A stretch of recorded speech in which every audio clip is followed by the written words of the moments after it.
You're listening to Leisure World Direct. I'm your host, GRF Communications Manager Emma DiMaggio, and I'm joined by GRF Recreation Director Jesse Cripps. Hello, Jesse. Hi, Emma. Hi.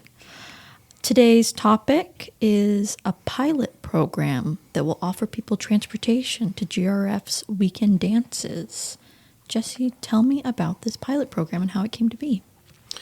This program came to be after receiving correspondence and some reports from some lovely residents that expressed that they weren't able to go to the Saturday night dances because they couldn't get a ride home.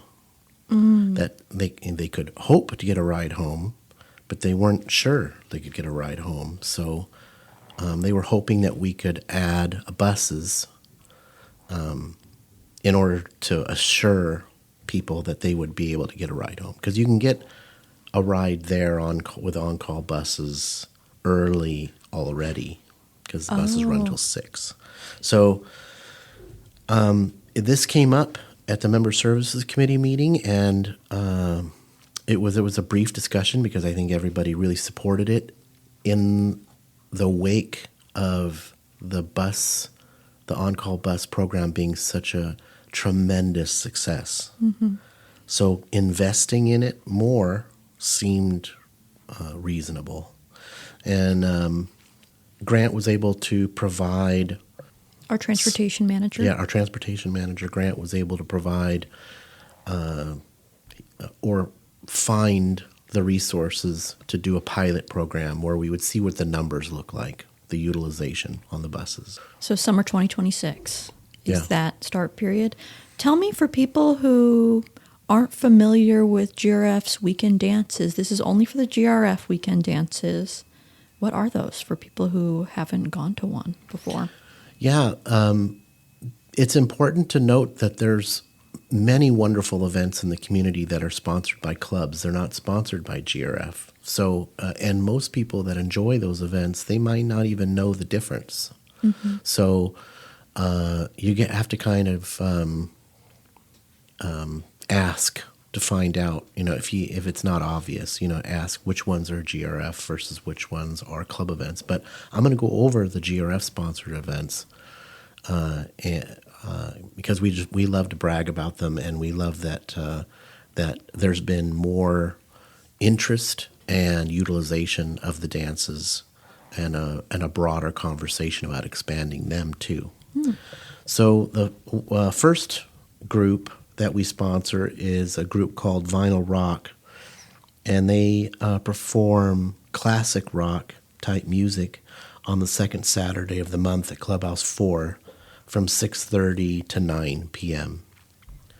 The second group is called Abilene, and they perform country rock music on the fourth Saturday at Clubhouse 2 from 6 p.m. to 9 p.m.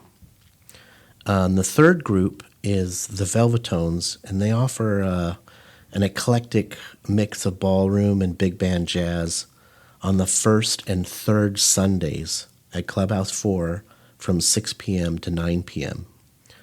Those are the GRF-sponsored events, and those are the events that the buses will be running this summer. Most of these dances end at 9 p.m. How long will attendees have to dial a ride to get picked up and taken home from a dance? Great question. The last call for the buses is 9:20.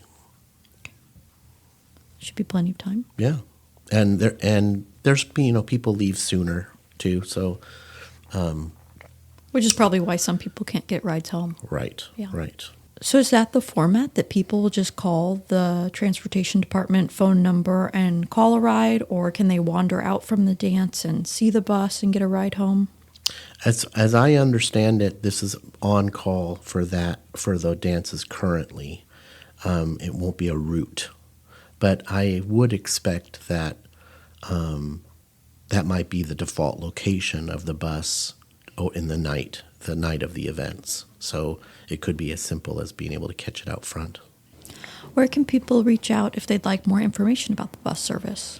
You can call the on-call transportation number. It's 562-472-1367.